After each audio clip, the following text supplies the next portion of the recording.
John is a really, really good friend of mine. He's the CEO of Crashway and founder of Insurtech Canada. How many of you have heard of Insurtech Canada here? Yeah? Well, John, Insurtech Canada, Insurtech Canada, John and I connected 4 years ago, 5 years ago, when John just started Insurtech Canada, and he started it because there really wasn't anything in Canada that was Insurtech focused, any kind of community. So John took it upon himself single-handedly to build up the community, and has done an amazing job, not just in Canada, but on the international Insurtech scene, to make sure that Canadian companies are getting the visibility. If it wasn't for John Harvey, many of the companies that even raised money may not have even had those opportunities, because he kind of shone that light in Canada. He is a key figure in the Insurtech space, and he is passionate about this industry and technology. I'm going to stop talking and hand it over to Mr. John Harvey.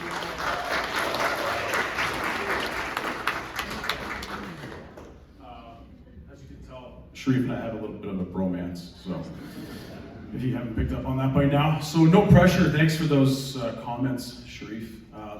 And I actually do want to start with a statement about Sharif, because when I started that single-handedly, I just had an idea. I'm kind of like that guy who likes to throw gasoline in the fire and then run away from it. Sharif was one of the early adopters that came along and said, I see what you're doing with Insurtech Canada. I want to be part of the vision. We want to support it. And then Trufla stepped up as our first sponsor. And they've been sponsoring the community ever since. So shout out to Trufla and the team and Sharif. So quick, we've been talking about AI a lot, and how do you use that in your brokerage, in your insurance company, in your marketing agency, whatever business you run. And I'm a real practical guy. I'm a get shit done guy. So it's like, how do I apply this? I can only do theory for so long. So for me, preparing for this presentation, I thought, how can I gain a little bit of credibility? And Stephen Billiard beat me to the punch. So I actually made this presentation using AI, but we didn't use the same platform. So I used Grok. Has anybody in the room heard of Grok? Okay, so I think of Shrek when I hear Grok. I don't know why, I think of like a green monster. So it's a Twitter platform, and it was made to actually kind of compete with OpenAI. I use both platforms. So my prompt for this slide was, show me a rocket launching over an ocean with a sunset or a sunrise. And this is what it gave me. AI created this image. So pretty cool. You'll see other AI generated images throughout the presentation. But that's like a simple, easy, practical application of AI in your business. You want to write a guideline, you want to create a presentation. AI is not going to give the presentation for me. I still have to edit it and proof it. But that probably saved me 2 hours worth of work building this presentation through AI tools. So Sharif is known for giving a talk, and I don't know when he first started this this theme several years ago. Brokers, you're more like blank than you think. First person? Oh, I was going to give you a free ticket to Amplify 2025, but that's not the right answer. Sorry. But I love Excalibur. I love the jerseys. I still love you, Jeff. But it's not. Anybody else? Shout it out. Yeah, free tickets. Yeah. Winner, winner, chicken dinner. Very well done. So I'm going to build off that point. Brokers, you're more like Amazon than you think. I think brokers, you're more like founders. Some of you are founders than you think, but not everybody is an owner or a principal. Some people just own a book of business within a brokerage. And this is inspired by my founder's journey.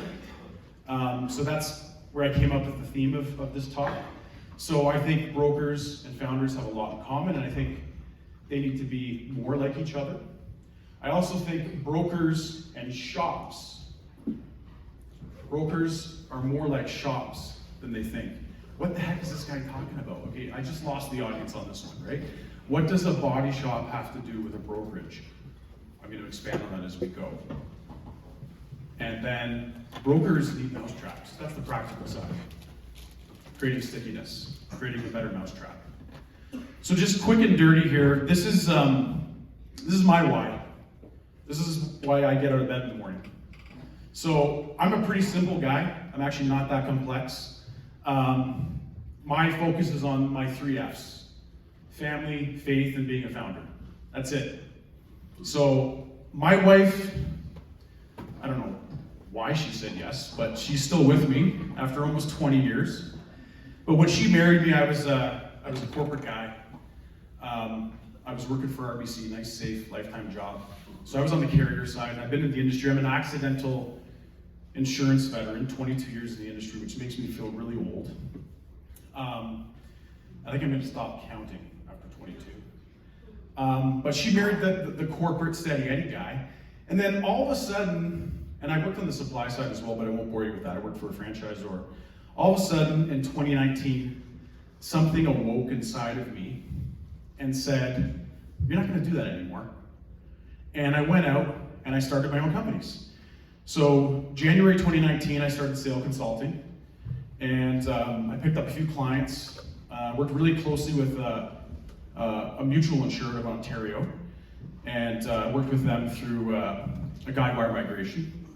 Sometimes that's a dirty word. We love guidewire, by the way, but Sysio forms, all that fun stuff. Went through that with them.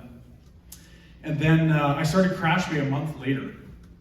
And I'll talk more about CrashBay, but I was inspired to bring a digital marketplace into the collision repair and auto claims process. That's what inspired CrashBay. And then, like Sharif said, about 4 years ago, 3.5, 4 years ago, as a founder and as a proud Canadian, I said, I think we need an ecosystem. We need a community in Canada to help drive this forward. And it needs a Canadian identity, so I started Insurtech Canada. And so when I started in this industry, I had no kids and I wasn't married. Now I have 4 kids. 3 of them work in my businesses, and it's not slave labor when they're your kids, by the way. So my 8-year-old's the only one who is like under the radar for now, but he'll be behind an LCD screen pretty soon. And then that's my team, my family. Away from my family, I have some amazing co-founders. There's 5 of us.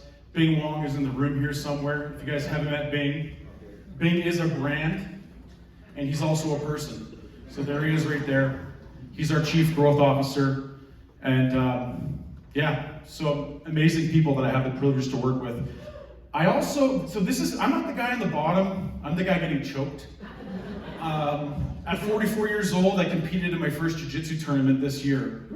And Mike might be in the room. Yeah. Mike might be in the room. I don't know if he left or not. We're here. Digital. So Mike knows how bad I am at jiu-jitsu. But the reason I shared this with you, like, who cares? Is this guy just gonna stand up there and talk about himself the whole time? No, I'm sharing this with you because I think we need to do hard things, at least for me.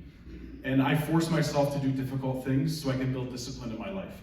And this is one of the most difficult things I've ever taken on.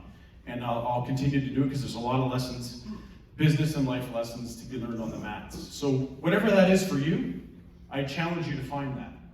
And someone in the room, it might have been Jeff, it might have been Graham, it might have been Chris Paradiso actually, who said, I do the difficult things, I force myself to do the difficult things because those drive results.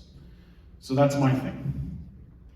So Insurtech Canada, a funny thing about AI, take all of this imagery in for a minute, right? Does this belong in the same collage? But I said to Brock, I said, okay, these are my commands, Canadian icons, like iconic Canadian symbols. I want to represent all the provinces.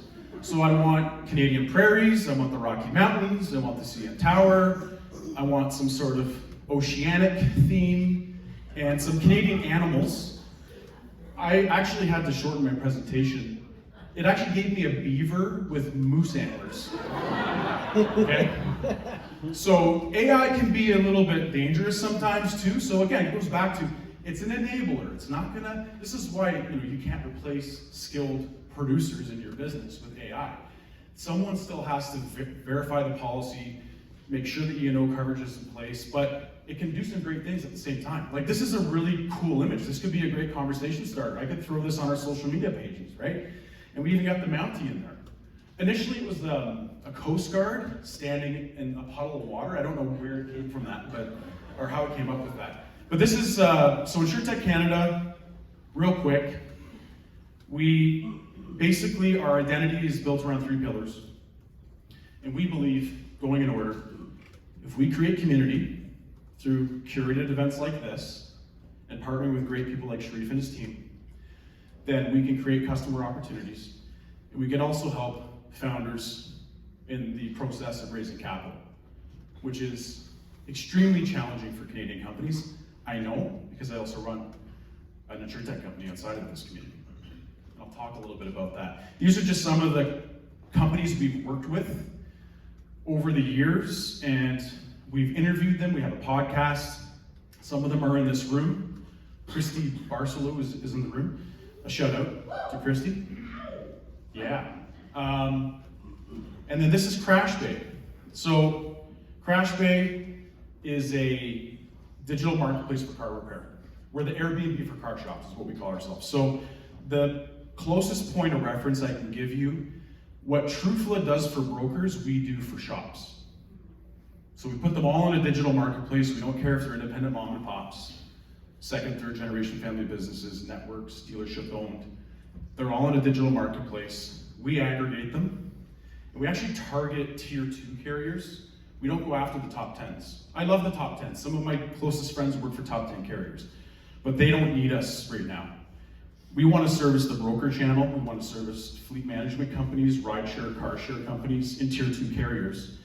Because we know if we bundle their volume together, they can be the equivalent at the shop level to a top 10 carrier. And we can make them relevant, smaller accounts, relevant to the shops. So we make you relevant at the shop level. And that's my last plug for Crash Bay until the end of the presentation. So let's get into it. Why should you care? Brokers are like founders. So I like telling stories, you could probably tell, a bit of a storyteller. So this guy here, does anybody know who this guy is? You recognize him? Okay, so this is, I'm gonna butcher the name, Olivier, or Olivier. I like calling him Oliver because it's just easier to say. So this is Oliver. And Oliver was a marathon runner. He was a triathlete, endurance athlete, competing professionally, had some big sponsors. Nike was one of his biggest sponsors. One day Oliver said, and this guy was making a living professionally competing for like 10 years, top of his class. He goes to Nike and says, "You're my business partner. I have an idea." So he sells the idea to Nike. He says, "I want to design a new shoe. And I have a prototype design." And he showed it to them. And they laughed him out of the room, basically. They dismissed him. So Nike didn't just do it in this case. They said no. They just said no. Thank you for laughing at that. So he could have been devastated. And by the way, for the brokers in the room, sound familiar? I have a great idea for a new product. I'm going to talk to one of my markets who I have a great strategic relationship with, and I'm going to try to sell it to them, right? They might not buy into the idea. What are you going to do with that?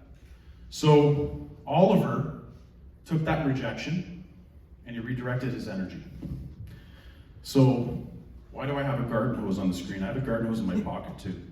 So I like props. I almost dropped this a couple times, and I was afraid that when I went through airport security, they were going to take it from my bag. Why are you, sir? Why are you traveling with a cut-off garden hose and you have a Zippo lighter in your bag? Are you planning on cooking meth in the airplane washroom? Like, what's going on here? So there's a reason why I have this, and I hope this sticks with you. So Oliver's design was he took an old pair of running shoes and he glued garden hose, pieces of garden hose, to the bottom of the shoes. That was his design. And that's why Nike rejected him. So he took the rejection and he contacted an engineer friend of his who was a designer. He said, "Here's my idea, here's my concept." And so he looked at it, they went to China, They talked to some companies that could manufacture the product, and they're like, you can't do this, it's impossible. The price point of the shoe, the unit economics, you're gonna have to charge like $500 for a pair of shoes to make this work. It's impossible. You know what his response was? It's impossible?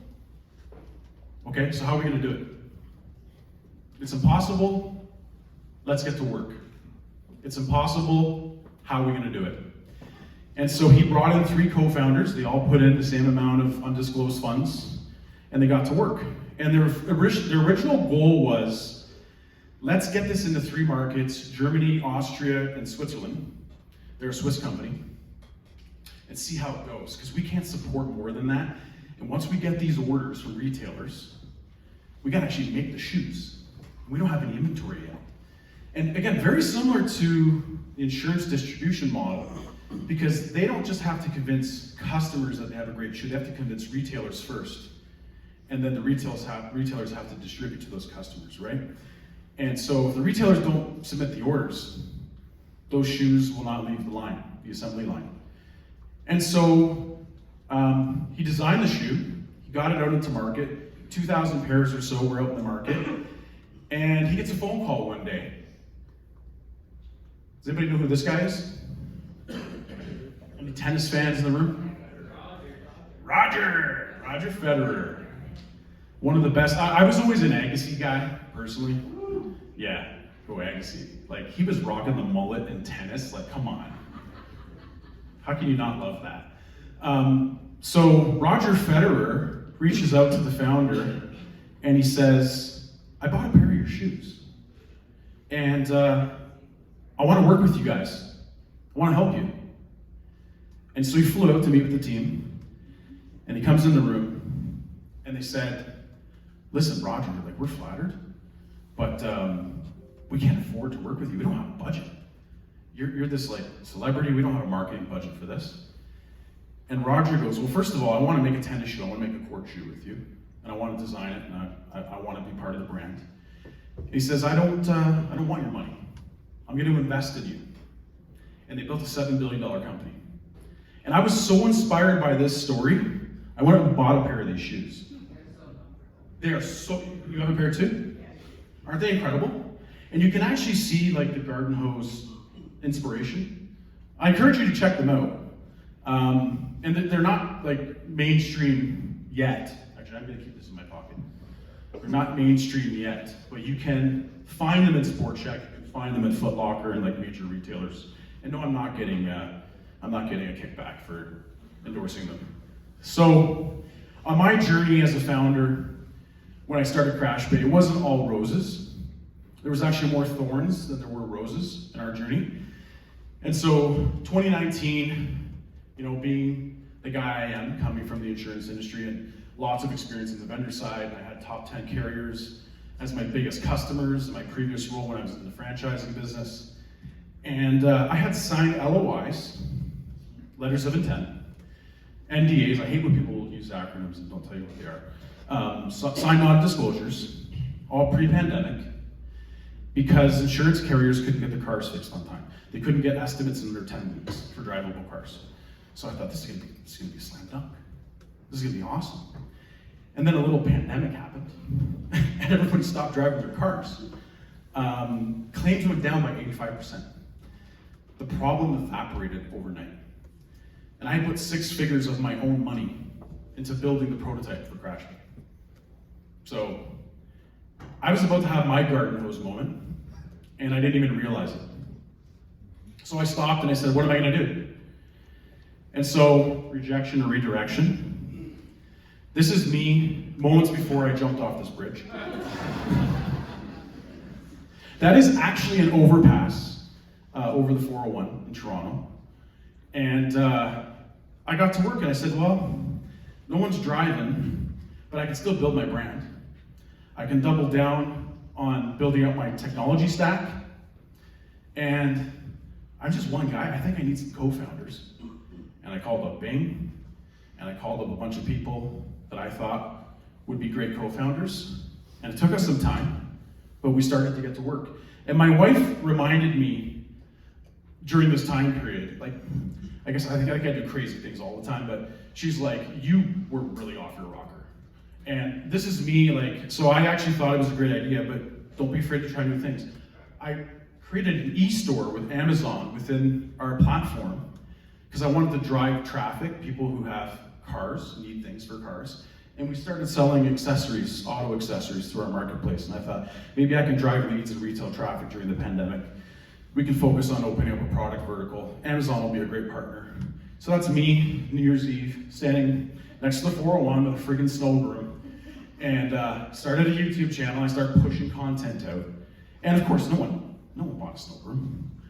No one's going to some unknown company site. And again, I didn't have Goose Digital.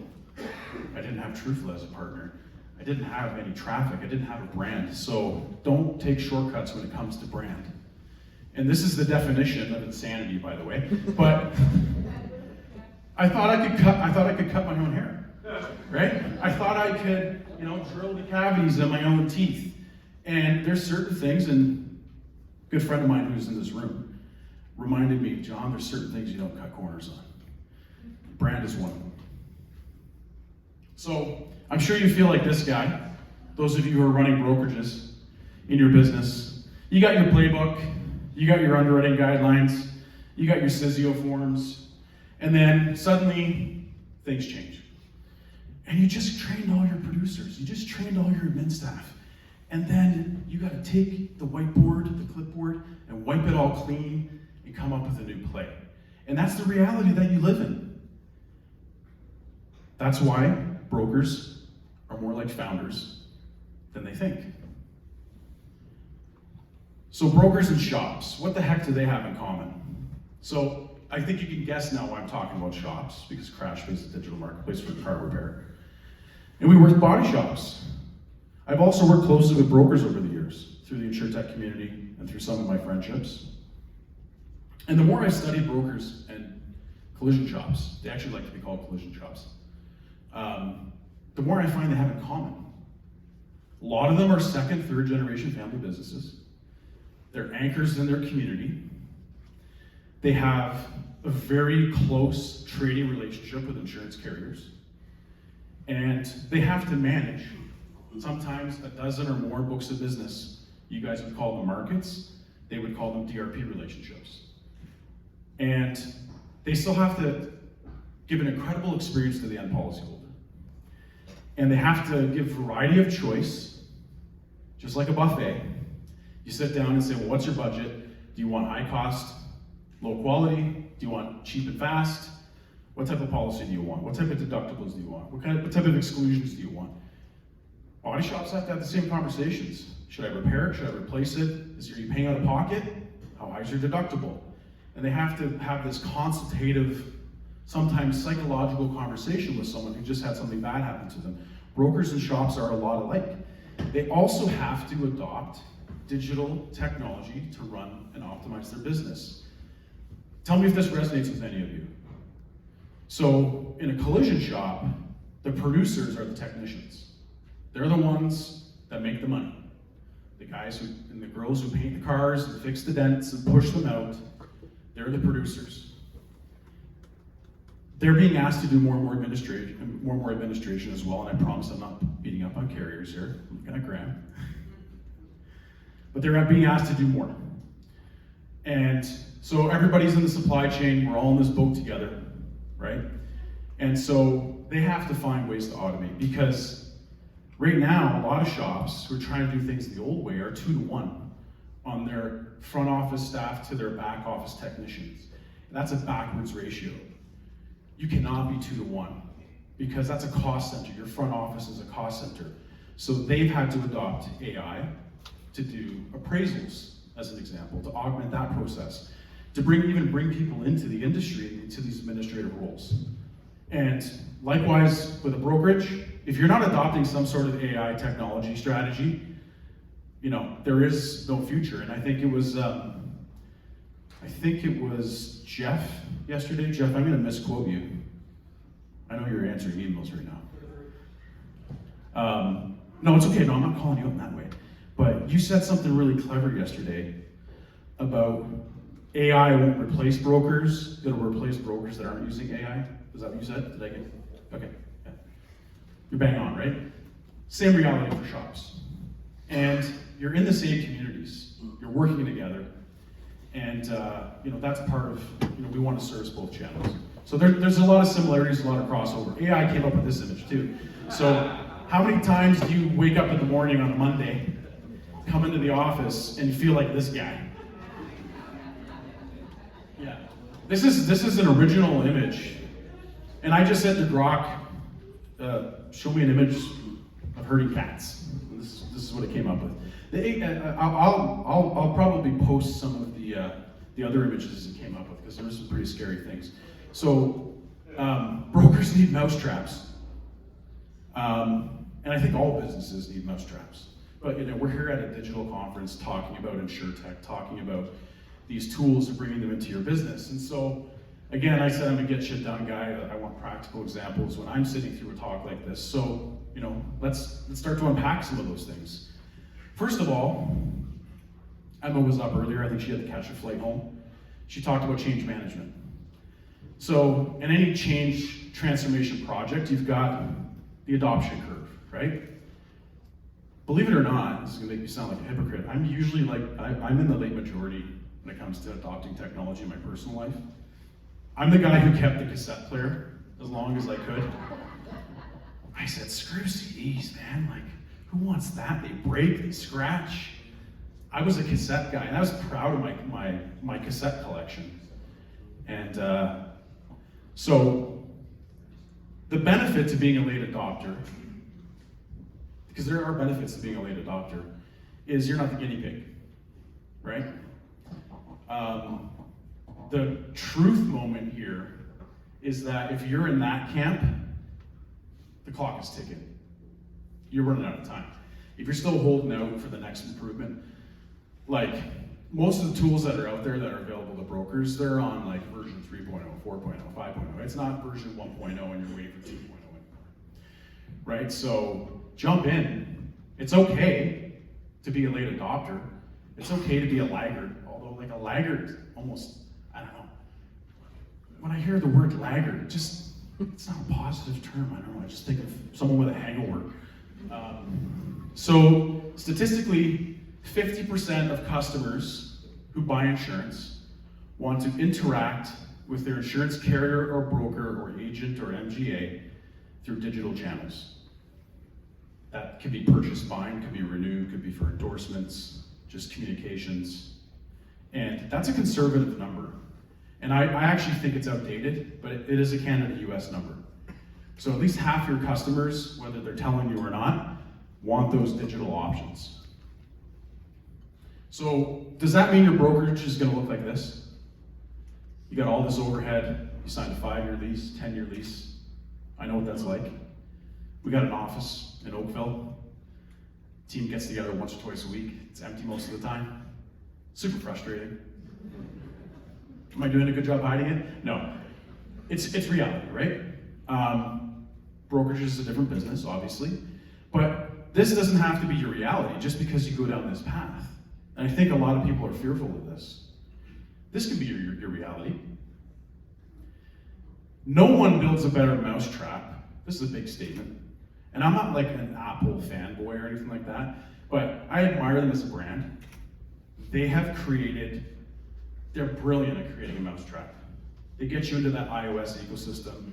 You have 4 or 5 devices with them, you're locked in. The family's locked in. And then you become an iMessage snob. And you don't want to associate with people who have Androids, the green text, oh my gosh. But Apple, think about this. They're a technology company. They sell hardware and software, but they're able to get people to line up for hours just to see the next iPhone that has 3 lenses instead of 2. It's incredible what they're able to do. So this is their reality. But they are very strategic about how and when they drive people to their stores.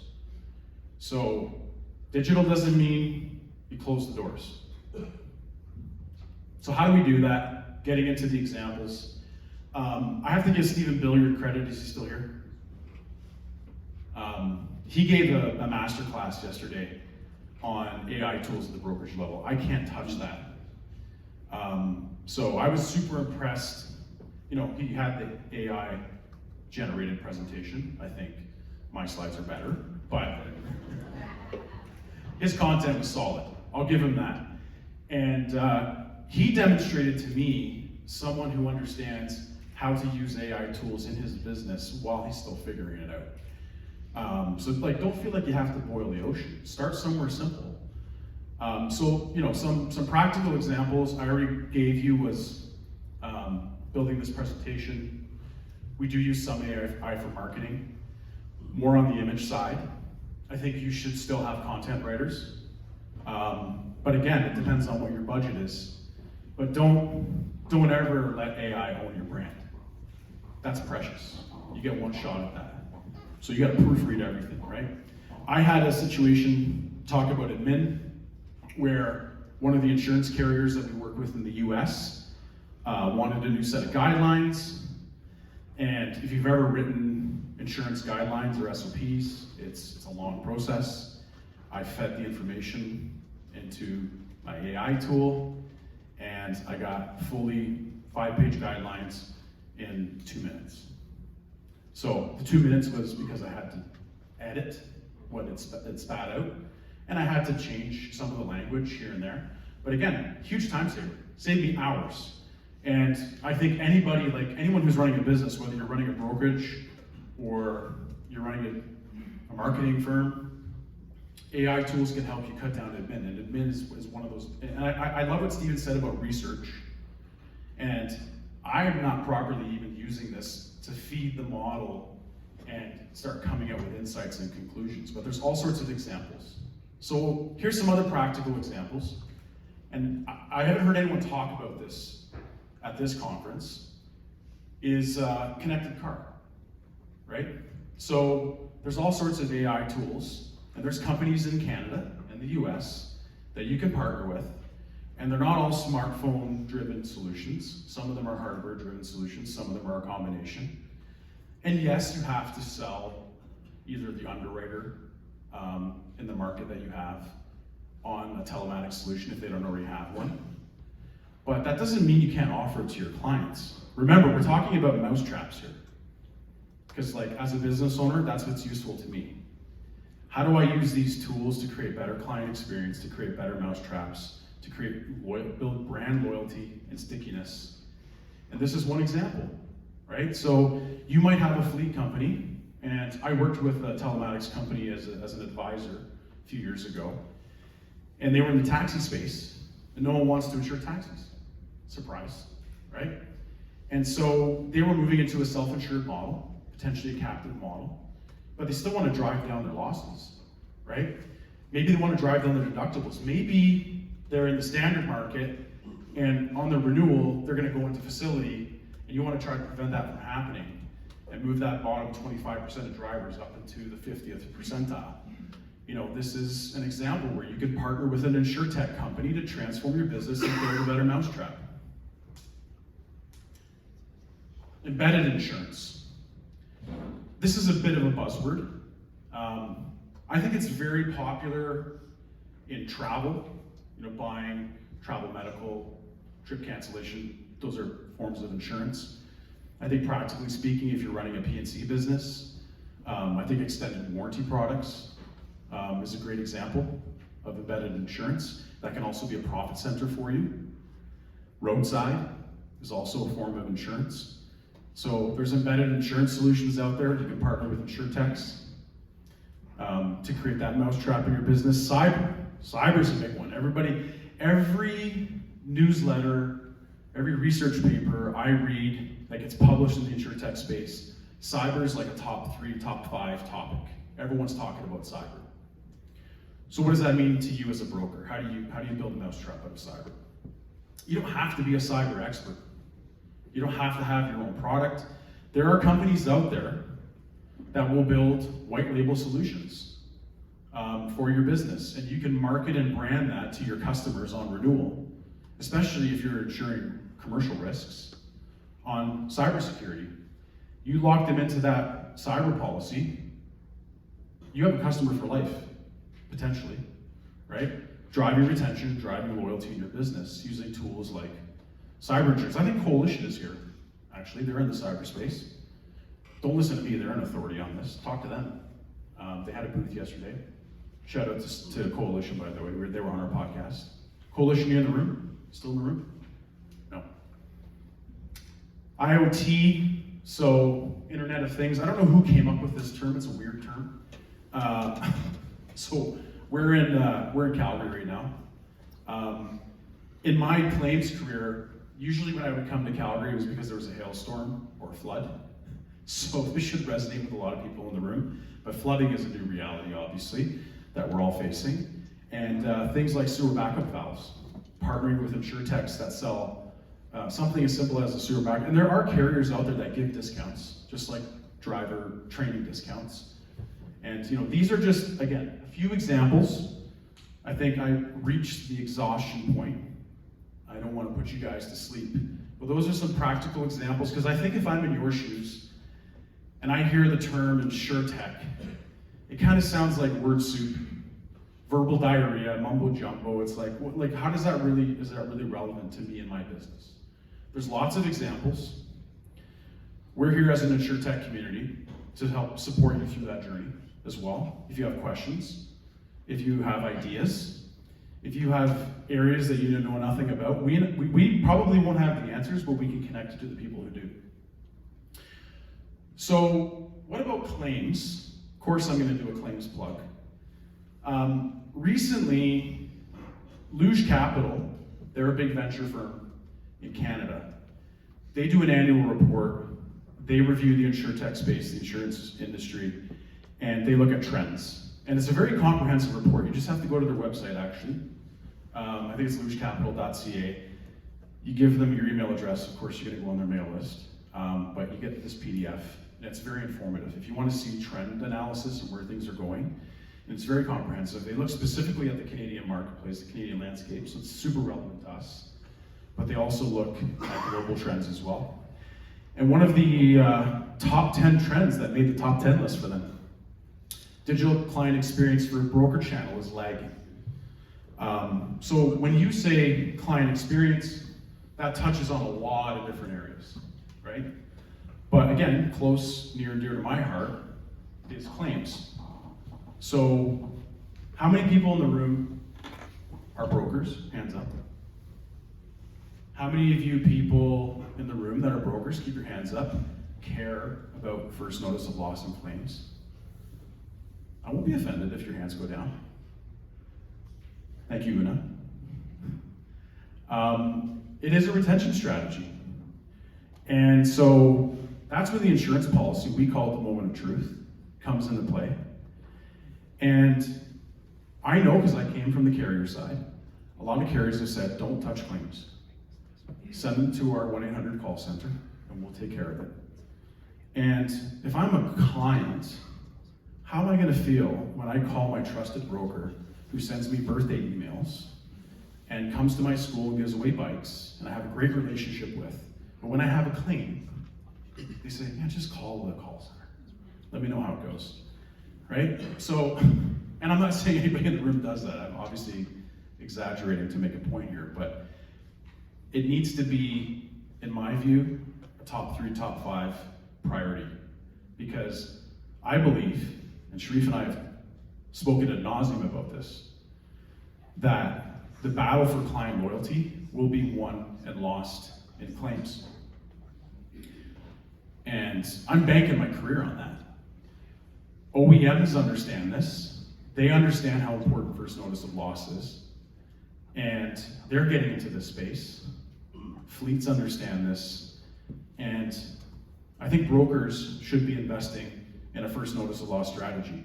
This is just an example of, we white label solutions, similar to Trufla. We could build a white labeled solution, first notice of loss with your brand on it. Crash Bay can be invisible. Just some food for thought.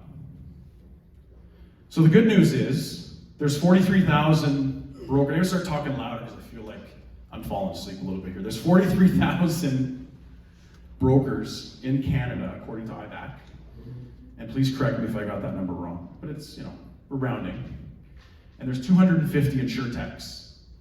And the theme of this talk was, how are you going to supercharge your business with Insurtech? What does it mean to you at the end of the day, practically speaking? So there's lots of companies you can partner with. This is published quarterly. It's another partner of ours called the Digital Insurer. They do this globally for all countries. We help them put this map together. This is not even close to 250. There's about 80 on here. You can see they're segmented. Which ones do marketing, and a lot of the companies are in this room again. And they're segmented by area. So I encourage you, reach out to us, check it out. If you want to know, is there an analytics solution? Is there a sales solution? Is there a claims, a fraud, a cyber solution that's out there? A lot of great Canadian companies building these amazing Insurtech companies that could help transform your business. So you have two choices, right? You can have a customer that looks like this guy, which is what I look like when I don't have my coffee in the morning. Or you can create a customer experience that looks like this. I know which one that I would choose. Little tidbit of information, the word priority has become plural in the modern era. It used to be a singular word. The Latin roots of this word was what's your one thing? Your one thing. So you got to start somewhere, right? So you've got a world of possibilities in front of you, a world of opportunity. And this is the part where for a fact, I pull out the hose and I remind you, are you going to have your garden hose moment? So what's your garden hose moment? You only have to start with one thing. Thank you. And I think I'm going to stop and ask questions now, actually.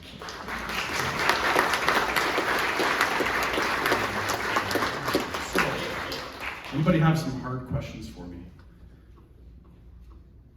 Or softballs?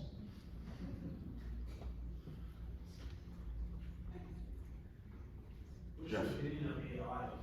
Can you get laggard with AI, or are you done because it's moving so quick? It's not like you have 25 years to figure out web page. How much time do you think brokers have to be onto this? No, that's a great question, Jeff. AI is it's a generic term, first of all, because there's so much that sits underneath AI. And I think AI is it's iterative. And what I mean by that, it's when do I start to standardize processes in my business, right? Just because you start standardizing and documenting processes in your business tomorrow doesn't mean they're not gonna have to change in a year. You're gonna have to rewrite them. So I think AI is one of those things that you need to find that pain point in your business and start there. And because I don't think, unless you have the guidance of an expert and you want to completely transform your business and you're building an AI company, an AI brokerage, which I don't recommend doing that, you have a successful business, remember, this is super important. AI is not the thing. Your brand is the thing. The product you sell, insurance, relationships, great advice, that's the thing. AI is just an enabler. Right? Everybody thinks they're going to bring a tool into their business and that's going to solve the problem, or it's going to make, their CSI or their NPS go through the roof. It's just an enabler at the end of the day. And it does go back to, Jeff, I believe, this is my personal opinion, insurance is a people business and always will be. And so I think there is a danger, if you go too far over on the AI side of the spectrum, that you could lose that thing, that it factor, that sets your business apart from everybody else. But I think you have to start somewhere, and I think it has to be iterative, and it's done in stages and steps. And I think once you start going on the journey, I can speak from my personal experience as a business owner. Once I started using it and seeing the possibilities, I was like, oh, we could apply this to our intake process. We could apply this to our after hours process. It just starts building from there. So I don't know if that answered your question. But I don't think it's too late, by the way. I don't think it's ever too late. Anybody else? Questions, comments? Graham, was I nice to carriers? It was okay? Question for you. Where are you seeing capital coming from right now in the Insurtech space? How long is the duration that they're looking for this? I love that question. Oh, you just picked on a hot topic that's near and dear to my heart. So I was talking to Andy on the break from CBN about the brain drain in Canada. So what I mean by brain drain is so I'm going to steal one of Andy's terms. Canada's a great idea economy. We have lots of great innovative thinkers here. What ends up happening, and no offense, Tony, because we love our American friends, is that Canadian companies, they'll bring an idea to market, and they can't raise early stage funding in Canada. There's a shortage of early stage funding, seed investment, is that what you mean by capital? Yeah. And so they go south, and I did the same thing. So I'm a Canadian founder, head office is still in Canada, majority of our business today is in the US, and I'm connected, like I have an unfair advantage. I'm connected to a lot of VCs in Canada. I know people that I can talk to, and all of my investors are American. So the deployment of early stage capital is still flowing in the US, and things did tighten up over the last 12 to 18 months because of the economy. A lot of investors got scared, and a lot of that dry powder capital kind of was parked. It's coming back in Canada, but the Canadian investment appetite is typically later stage. So usually once you hit what's called Series A, this is where you're taking in $5 million in venture capital and above. That's when Canadian investors start to feel comfortable. So a lot of the early stage investment is coming south of the border, and the risk there is that you get your first check south of the border, maybe you move your business there, because it's a bigger market. And so we have work to do. This is part of why Insurtech Canada exists, to create that ecosystem, to encourage angel investors. We need more angel investors. Because sometimes all you need is that first $50,000 to build the proof of concept.